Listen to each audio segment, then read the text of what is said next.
নমস্কার বন্ধুরা, cooking easy YouTube চ্যানেলে তোমাদের প্রত্যেককে স্বাগত জানাই। তোমরা দেখতে পাচ্ছ আমি চিকেন নিয়ে এসেছি, আর এই চিকেনটাকে আমি আজকে আলাদাভাবে রান্না করে দেখাবো তোমাদেরকে।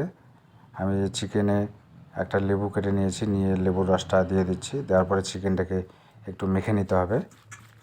মূলত আজকে এটা আমরা দই চিকেন রান্না করব। তোমরা ভিডিওটা সম্পূর্ণ দেখতে থাকো, তাহলে বুঝতে পারবে। এরকম করে মাংসটাকে এবার জল দিতে হবে। তারপরে ভালো করে মাংসটাকে ধুয়ে নিতে হবে আর চিপে নিতে হবে, যাতে মাংসের মধ্যে কোনো জল না থাকে।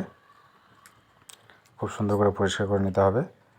আমার মাংস পরিষ্কার করা হয়ে গেছে। এবারে মাংসটাকে আমি আর একটা আলাদা পাত্রে তুলছি। তোলার পরে এটাতে আমি আমাদের যে মূল রেসিপি, সেই রেসিপিটার জন্য যেটা লাগবে সেটা এবার ইউজ করতে হবে। তোমরা দেখতে পাচ্ছ আমি দই দিয়ে দিলাম। এই দইটাকে এরকম করে চিকেনের সঙ্গে ভালো করে মেখে নিতে হবে। নেওয়ার পর এখানে পরিমাণ মতো একটু নুন দিয়ে দিতে হবে, মানে যাকে আমরা ম্যারিনেট বলে থাকি। এরকম করে ম্যারিনেট করে আধা ঘন্টার মতো রেখে দিতে হবে চাপা দিয়ে। আমি একটা থালা ইউজ করছি ঢেকে দেওয়ার জন্য, আর উপরে একটা, যেহেতু ভারী আমার কোনো পাত্র নেই, তাই একটা জলের বোতল দিয়ে দিলাম। এটাকে আধা ঘন্টার মতো রেখে দিতে হবে। তোমরা দেখতে পাচ্ছ আমি ঢাকা দিয়ে দিয়েছি এইভাবে। এবার রান্না করার জন্য, দই চিকেন রান্না করার জন্য যে উপাদানগুলি লাগবে সেগুলো তোমরা দেখতে পাচ্ছ। রসুন থেতো, আদা থেতো, এটা পেঁয়াজ কুচো মানে পেস্ট করে নিয়েছি, আর সঙ্গে কাঁচা লঙ্কা আর কিছু গোটা রসুন কোয়া আছে। আর এটার মধ্যে জিরাই, হলুদ এবং শুকনো লঙ্কা একটা মিশ্রণ তৈরি করা হয়েছে। এই মিশ্রণটা আমরা ইউজ করব। তাই আমি কড়াই চাপিয়ে দিয়েছি। দেওয়ার পরে আমি পরিমাণ মতো তেল দিয়ে দিলাম। তেলটা একটু গরম হয়ে গেলে আমি এর মধ্যে ফোড়ন হিসেবে তেজপাতা দিয়ে দিলাম, আর কয়েকটা গোটা জিরা দিয়ে দিলাম শুকনো লঙ্কা। দেওয়ার পরে এটাকে ভালো করে একটু ফ্রাই করে নিতে হবে। তারপর আমি বাদবাকি এবার যে উপাদানগুলো ছিল, পেঁয়াজের পেস্ট এবং রসুন আদা থেতো, সেগুলোকে দিয়ে দিলাম। দেওয়ার পরে এবার সেই মিশ্রণটাকে দিয়ে দিলাম। দেওয়ার পরে এবার এই মশলাগুলোকে ভালো করে কষাতে হবে, ভালো করে কষিয়ে নিতে হবে। নেওয়ার পরে এবার দেখো তোমার চিকেনটা খুলছে, দেখো লবণ যেহেতু দেওয়া হয়েছে, তবু মাংসের মধ্যে একটু হলেও জল জমে গেছে। এবার আমি দই দিয়ে ম্যারিনেট করা চিকেনটা দিয়ে দিলাম কড়াইয়ের মধ্যে, দিয়ে এইভাবে ভালো করে মিশ্রণ করছি কড়াইয়ের মধ্যে মশলার সঙ্গে।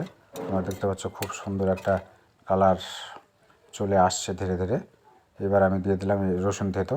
আগে গোটা রসুন দিয়েছি, রসুনের কোয়া। এবার আমি রসুন থেতো দিয়ে দিলাম, আর সঙ্গে কিছু টুকরো করা আলু দিয়ে দিলাম। তোমরা যারা আলু পছন্দ করো দিতে পারো, আর যারা পছন্দ করো না দিলেও চলবে। দেখো মাংসের মধ্যে তবু জল বেরিয়েছে। আমি পরিমাণ মতো নুন দিয়ে দিলাম, যেহেতু আগে আমার ম্যারিনেট করার সময় নুন দেওয়া ছিল, তাই অল্প পরিমাণ নুন দিলাম। দেখো খুব সুন্দর মাংসের মধ্যে একটা ফ্লেভার আর একটা কালার, গ্রেভি ভাব চলে এসছে। আমার মশলা কষানো হয়ে গেছে। এবার যেহেতু এটাকে একটু হলেও সিদ্ধ করতে হবে, তাই আমি পরিমাণ মতো জল দিয়ে দিলাম। জল দিয়ে একটু নাড়াচাড়া করে নিতে হবে কড়াইয়ের চারপাশগুলো। এরকম করে পরিমাণ মতো জল দিয়ে দিলাম। দেওয়ার পরে কড়াইয়ের চারপাশগুলো নাড়িয়ে নিলাম। নেওয়ার পরে এটাকে এবার সিদ্ধ করার জন্য ঢেকে দিলাম। এবার অনেকক্ষণ হয়ে গেছে যেহেতু, তাই এবার ঢাকনাটা তুলে দেখি কী পরিস্থিতি হয়ে আছে। তোমরা দেখতে পাচ্ছ জল শুকিয়ে গেছে, আর মাংসের মধ্যে খুব সুন্দর একটা গ্রেভি তৈরি হয়ে গেছে। পেঁয়াজ আর দেখা যাচ্ছে না, পেঁয়াজ, রসুন, আদা এগুলো সংমিশ্রণে একটা সুন্দর গ্রেভি তৈরি হয়ে গেছে, তোমরা দেখতে পাচ্ছ।